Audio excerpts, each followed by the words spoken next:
Hey everybody, Coldon here with another VOX Immortalis commentary guide. This video is for Heroic Spine of Deathwing and Dragon Soul, and this is 10-man. So to begin, I'll talk about the difference between Heroic and Normal. And the good news is it's very simple. Heroic only has one new ability you have to worry about, and it happens pretty early on in the fight. So when you drop down and start, you'll get your 4 Corruption Tentacles, like normal.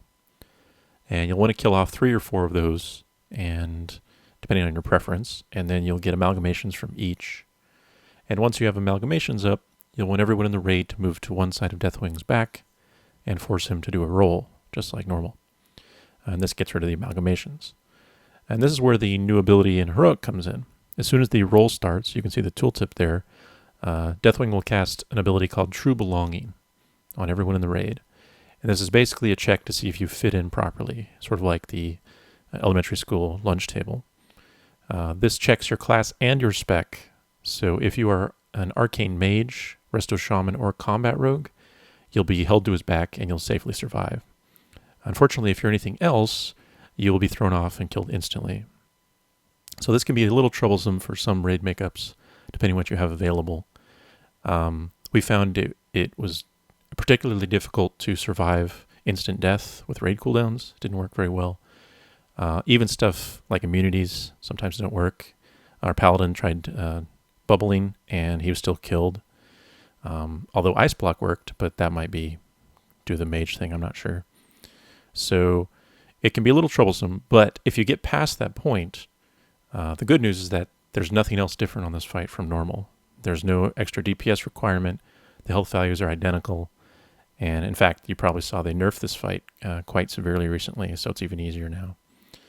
And since that's it's just basically doing normal. That's the rest of the fight. So good luck on Heroic Spine, and thanks for watching.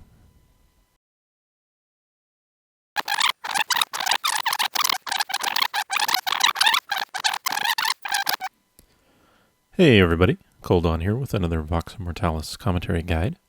This video is for Heroic Spine of Deathwing in Dragon Soul, and this is 10-man. So for this video, I'm going to talk about some of the differences between Heroic and Normal, and then I'll talk about the overall strategy and mechanics that you'll see and how we dealt with them. So I should mention the makeup for your raid, in case you didn't get the hint. The one thing about this fight that was really problematic early on, but luckily it got nerfed very severely.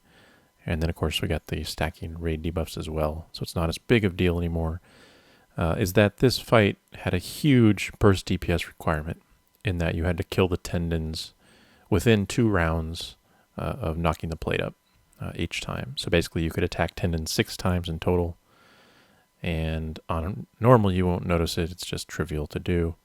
But even after the nerfs on Heroic, it can be somewhat challenging depending on your raid makeup. And so you may have heard that first kills were all about stacking particular classes and specs. Arcane mages, combat rogues, anything with really high burst single target damage. And of course we had our fair share of running into this before we made some fairly drastic changes to our composition and tried to overcome that. So I'll talk about that more later. The other major thing is in the healer side of things, because of some of the mechanics that lower your health, that I'll talk about in a bit, a resto shaman with Spirit Link Totem that equalizes everyone's health is extremely powerful. And again, I'll talk about the downside of not having that as well. Anyway, so if you can have stuff that is high burst damage, single target, like I said, arcane mages, combat rogues, pretty much all the melee are pretty good. Rep paladins are really good. Some of the weaker classes are sort of those with ramp up time DPS. So warlocks are sort of weak. Balanced druids. Feral was kind of middling, but with dots it's not that great. Anything like that is sort of on the low end. So try to get things with high burst damage if possible. Anyway, enough about that. Let's get on to the fight. So to begin, I'll talk about sort of the new buffs and debuffs that you'll see on this fight. And the first thing is Blood Corruption. This is a buff that is cast on a random raid member and this is cast by an amalgamation. Every time an amalgamation appears, about 10 seconds after it appears, it will cast on a random raid member, just one time. And this is a magic debuff that lasts 15 seconds, can be dispelled. And it has two forms. It has Blood Corruption Earth and Blood Corruption Death. And it will randomly pick one of those when it lands. If it is Blood Corruption Death, if this is allowed to expire on that player, it will explode and kill everyone in the raid instantly. So that's bad. However, when you dispel it, there's a small chance that it will jump, or I shouldn't say a small chance it will jump. It will always jump to a new target, but when it jumps, there's a small chance that it will morph into its opposite counterpart version. So if it's blood and it morphs, when it jumps to a new player, it will turn into earth. And earth is a good buff. When it expires, you let it run out, it will give that player a buff called Blood of Niltharion. And this can stack twice, and each stack will reduce the damage from all sources that player takes for the rest of the fight by 20%. So 2 stacks, 40% reduction is pretty huge. Now, because this is cast by amalgamations, you have this sort of balancing act you may want to consider using, where the more amalgamations you utilize, the more buffs you can get out on the raid. Now, one note that is really important is that our Holy Paladin happened to notice is that you can control fairly accurately who gets the buffs onto them, because when the buff is dispelled off someone, it will jump and try to target someone on the opposite side of the spine from where the original target was. So basically, if you have everyone stacked on one side of the spine and one single player on the other side, if you dispel it on one of the 9 people on, say, the left side, it will automatically jump to the person on the right every single time. And then you dispel it off the person on the right, it will go back to someone in the 9 stack on the left. And then you dispel it from the 9 stack on the left, it will always go back to the guy on the right again. So you can sort of use this to force the buff onto certain players. And this is extremely useful and vital. So I'll go ahead and loop back through and show you what we do at the start to ensure that this gets on important people. So as we start back at the beginning of the fight, I've slowed the video down a bit just to show you this part as it's occurring. So to manage the buff, we basically want Earths to land on particular targets, those that are going to be in the most danger later on in the fight. So that's basically their highest priority target should be your blood tank, which is my role in this video.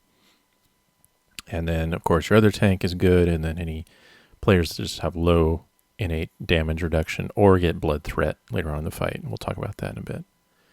But to begin, we spawn 4 amalgamations by killing all 4 corruptions. So we kill the right 2 first, and then we kill the left 2 afterward. And the reason we kill the right 2 first is that our melee DPS start on the right, and by the time the amalgamations on the right side are out, and they've been out for 10 seconds and cast their debuff on someone, their blood corruption debuff, the melee are all on the left side. Meanwhile, all the healers and range DPS are all already on the left side, so that on the right side, where myself and our other tank are standing, no one else is around us. So as I mentioned, once those blood corruption buffs go out, they will alternate between sides of the spine as you dispel. So what we're doing is forcing, anytime a dispel happens on the left side of the ship, the 8 people over there, they're not priority targets, it will always jump to either myself or the other tank. So our healers are simply dispelling every time it is not blood or it's not earth on one of the priority targets. And by doing this, you can see very quickly I've got 2 stacks of Blood of Niltharion, the maximum count, and our Death Knight also got 2 stacks. So that's not a very big amount of time investment in the beginning of the fight, and it's very, very useful. And this is a very important key that you can not exactly exploit, but you can take advantage of if you choose to. Now, of course, the downside is that you have blood spawning as you're doing this. But this is where I'll talk about how blood spawn works. And we spent a lot of time researching this and watching our footage and timing things very precisely and just figuring out what was going on. So this is pretty reliable information. So basically, corrupted blood, they spawn from those open holes in the back here. However, the rate that they spawn is completely irrelevant to the number of open holes on the back. That is not the determining factor of how fast they spawn. They also don't spawn in any order based on the hole. So when a blood spawns, it will spawn randomly from any available location that's open. The rate at which they spawn, the time between spawns of bloods, is purely based on the number of amalgamations that have either died, been killed, not thrown off the spine, but actually killed, or the number of amalgamations that have reached 9 stacks. It could be one of those two things, and I can't say for sure which. But because you would never kill one on purpose without 9 stacks, it's irrelevant. So that said, every time you kill an amalgamation, it will reduce the time between blood spawns by 1 second, reliably. So at the start of the fight, it's every 8 seconds a blood will spawn. And when you kill an amalgamation, every 7 seconds a blood will spawn. And then you kill 2 amalgamations every 6 seconds, and so on. You will likely kill 6 amalgamations in total, but obviously when you kill the 6th one, you're just almost near the end because you're just finishing off that tendon, so it's kind of irrelevant. So pretty much you get 5-second reduction in total by the end of the fight, meaning you get a blood spawn every 3 seconds at the end. It's very, very frequent. And this does not include the residue that are respawning as bloods that are coming back. Those are completely separate. This is just fresh bloods that are spawning at their own rate.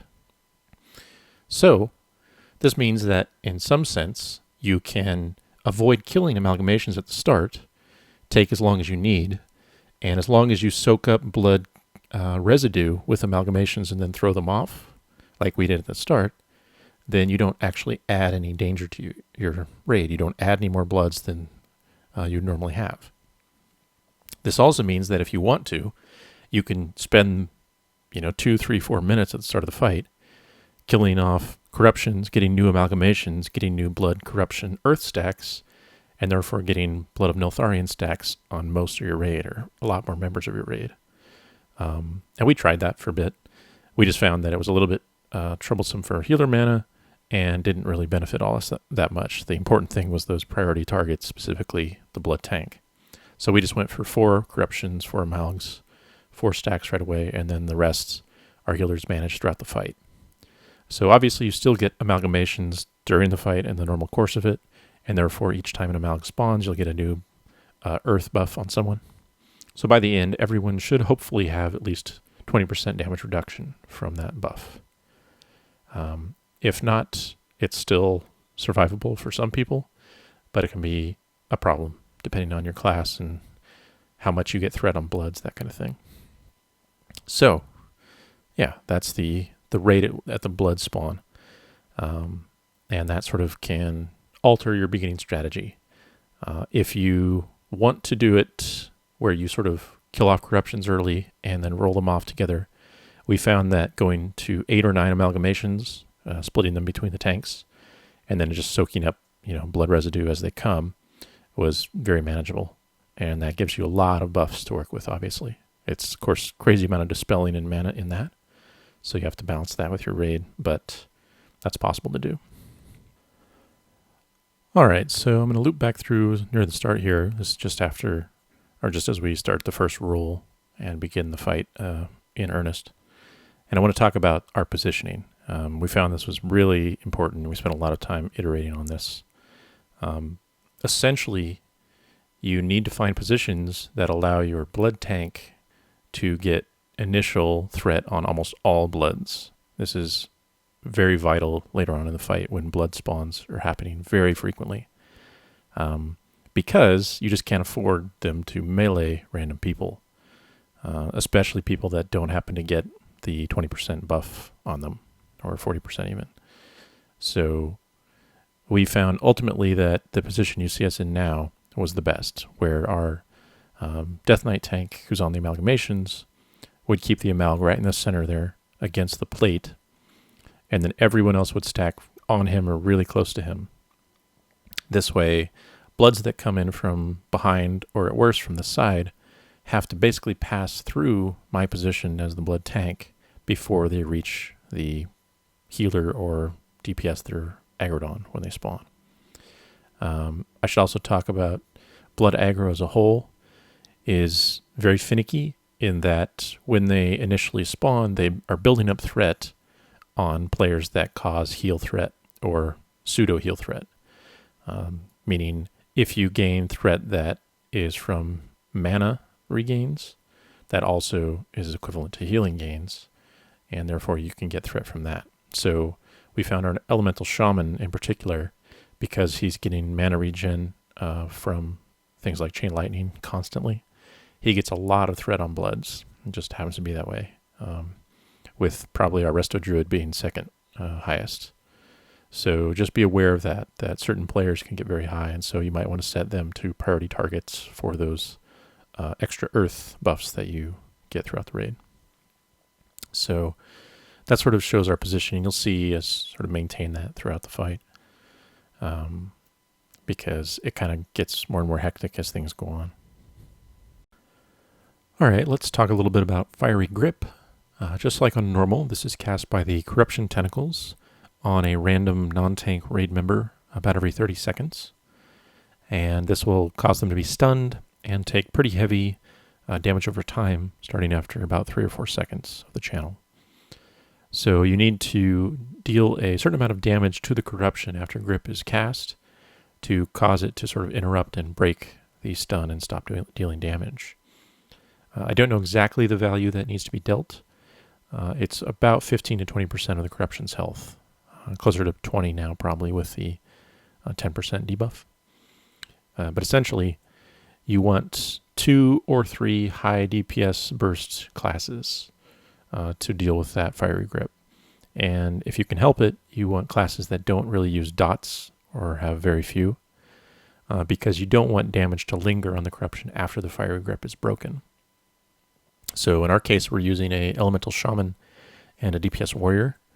Although if you can manage it, you'd want 2 range DPS, because later on in the fight, corruptions can spawn way in the back, far from your raid, and it's harder for melee, of course.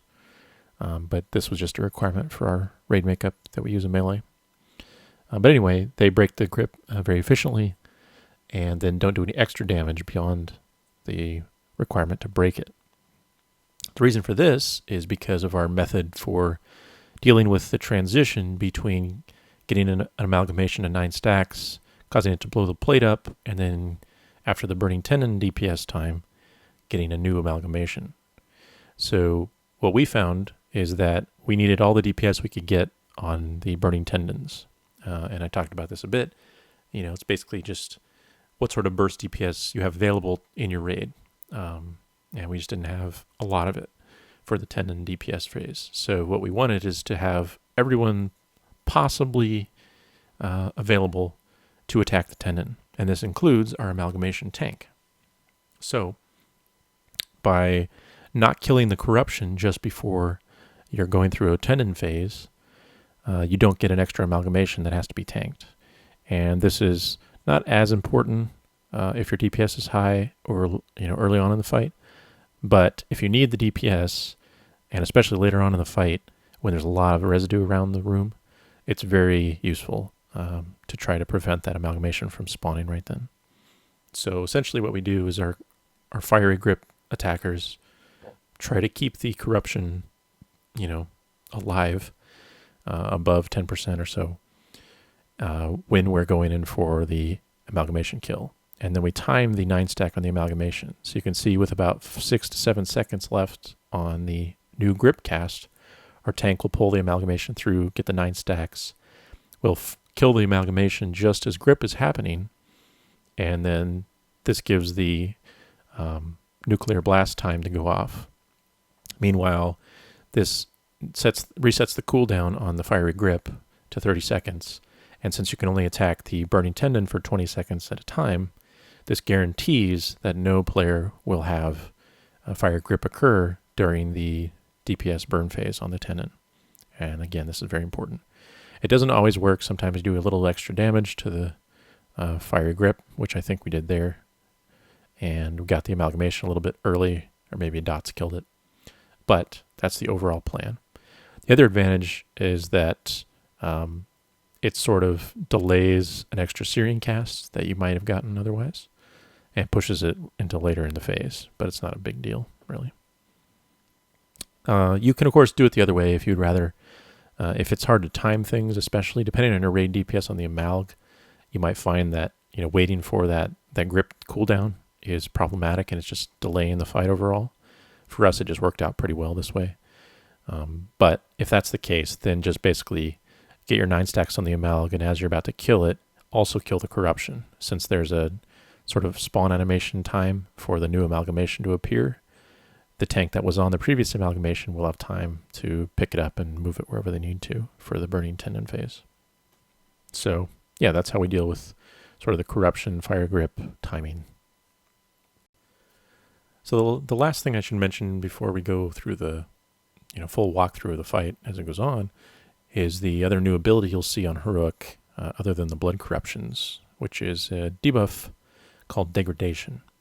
And this is cast on every raid member every time an amalgamation is killed. And you can see in the bottom right, my debuffs, I have a little D with the number 4. This is my degradation stacks right now. So we just killed our 4th amalgamation, and so everyone has 4 stacks. Degradation reduces your maximum health by 5% per stack. And of course it lasts throughout the fight. So as the fight goes on, you will get more and more stacks of this. And of course this makes it harder and harder to keep everyone alive with all the damage that's going on, especially in combination with Syrian Plasma, the heal absorb, of course. So this is really the reason that I mentioned before, half jokingly, that Resto Shamans with Spirit Link are so strong. If you have one available, you should probably use it, because you can basically cancel out the effect of the degradation debuff, because you're equalizing everyone's health, and it makes healing much, much more efficient. You can ignore the Syrian Plasma, heal reductions, because it's healing out very frequently, or evening out very frequently. And so times of very troublesome healing can basically be mitigated every 3 minutes with that. So it's very, very useful. And, things otherwise that will help is just things that will increase your health. So regular shaman heals through mastery, bubbles from priests or paladins to a lesser extent, things like that. Any of that stuff will help a lot in, reducing the impact of degradation. And then, of course, raid cooldowns should be used frequently and appropriately, and I'll talk about that during the walkthrough. So let's go ahead and loop back through, and I'll just talk it through the fight. All right, so as we start back at the beginning of the fight, there's quite a few things that are going to be happening here. So I'll sort of just explain the important points and sort of why we're doing what we're doing. So I already mentioned the killing the 4 corruptions at the start, and we kill the right ones first, and then our tanks pick up amalgs, and our tanks stay on the right side because we're the priority targets for the blood corruption earth buff. Meanwhile, the other 8 raid members are all on the left side, so that we get the bounces on the right very frequently. And then we just stay here killing bloods near us, so we get residues if possible, and just watch our buffs. So as the primary target, as soon as I get 2 stacks of blood corruption earth, which I just did, we then call for the raid to move over, and we roll and get rid of the amalgs. And the key here is just to make sure you wait at least 10 seconds after the final amalgamation that you're going to use has spawned, so that amalg will cast his blood corruption on someone. Once it's active, you can get rid of the amalg and it'll stay on the raid. You can bounce it around as you need to. So now as the blood tank, the highest priority target, I have my 2 stacks, so my 40% damage reduction, and that's very vital to this fight. I would say required almost. So now we're just in positions, and this is how kind of the fight goes through most of it. I'm sort of keeping in the back here to try to let my swipe and thrash AE hit bloods before it hits other players most of the time. And then otherwise I'm spending my time helping DPS the amalgamation. I should also point out that the amalgamation is not really going to be that dangerous if it gets a few stacks of blood before you're ready to actually kill it. So don't overly stress, if the Amalg gets a few stacks. It's not a big deal. You obviously don't want to tank it with 7 or 8 the whole time, but otherwise it's not a problem. So as we're phasing and we get the Amalg to 9, I'll talk about why I'm tanking this fight and how it benefits us. So the main thing is, you see I'm going cat here, and I start to build up some combo points on this blood as the nuke goes off. And this is to get Savage Roar up, because even though I'm the blood tank, I will DPS the tendon every chance I get in cat, and our Death Knight will pick up bloods in the meantime. And this was just a requirement of our raid makeup. We needed extra DPS on tendons, and if you watched our Heroic Rag video, this is very similar to that situation where a druid tank, at least until Mop comes out, can go cat and do very solid DPS during burst phases where it's needed. So phase 3 on Rag, if you saw that, and tendon phases on this fight, it's really good. It's almost the equivalent of a full-time DPS with cooldowns and whatnot. So you can see in the damage meter on the right there, I'm not higher than any of our actual DPS, but it's a decent chunk. And that's what we needed. We just didn't have the DPS really before that. Now, of course, with the 10% buff, and of course it'll go up 15 and so on in the future, it may not be necessary, especially if you have high burst classes available to you. But this helped us quite a bit. That said, if you can deal with the DPS check and you have access to a protection warrior to tank bloods, they're quite a bit better. Probably the best, because their DPS on the bloods themselves is extremely high, basically equivalent to a regular AE DPS class. So they just destroy them. So to make up for that, we have our Frost Death Knight helping me kill bloods throughout most of the fight. And this basically just stabilizes the blood deaths. When bloods die, they do burst, which does a pretty sizable chunk of damage to everyone in the raid, and it's physical. So you need to just kind of be aware of the damage that is spiking from killing a lot of bloods at one time. So by having our Death Knight kill them with me frequently, the spike damage is sort of evened out over a long period of time rather than saving up 10 or 15 and killing them all at once. That said, if you have the cooldowns for it, killing them all at once is probably more manageable.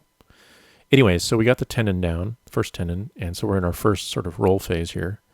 So we all move up to the center, basically right in front of where the plate was, and we kill off 2 corruptions only. We leave the third one alive. And we kill off all the bloods at the start of that phase before the searing plasmas are cast by those new corruptions.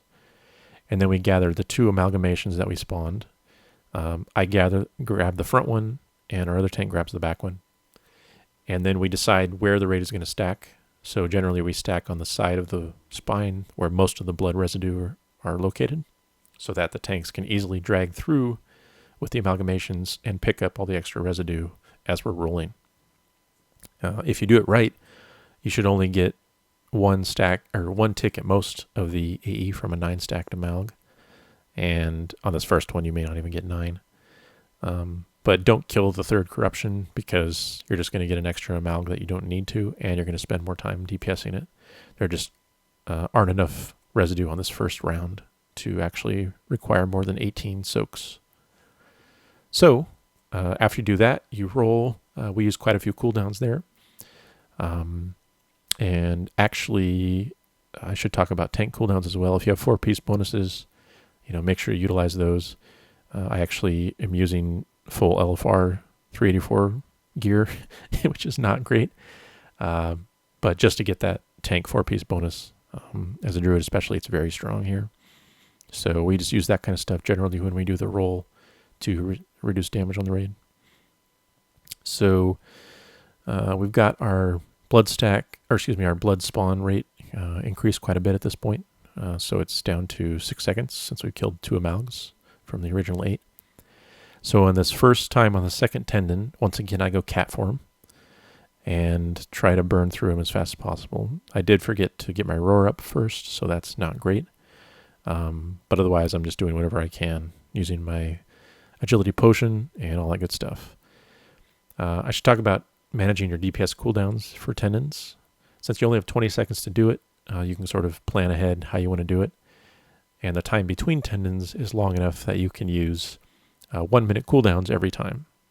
So because of that, we have all our DPS using the Valor point DPS trinkets, the ones that have the right-click effect that adds strength, agility, or spell power, because those are really strong for burst DPS situations like this. And then, so they use those every time they attack a tendon.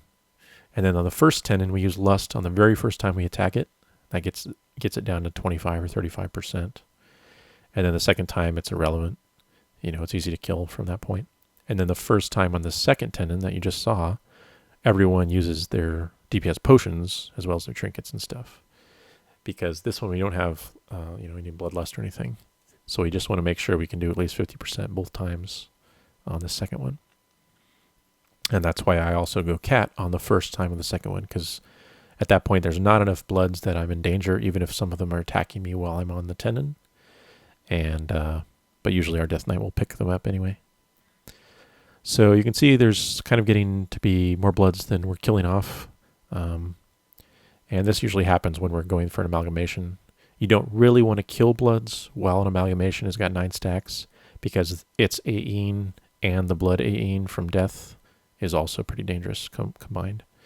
So try not to kill off bloods while you're about to go into tendon phase. This will help your healers a lot.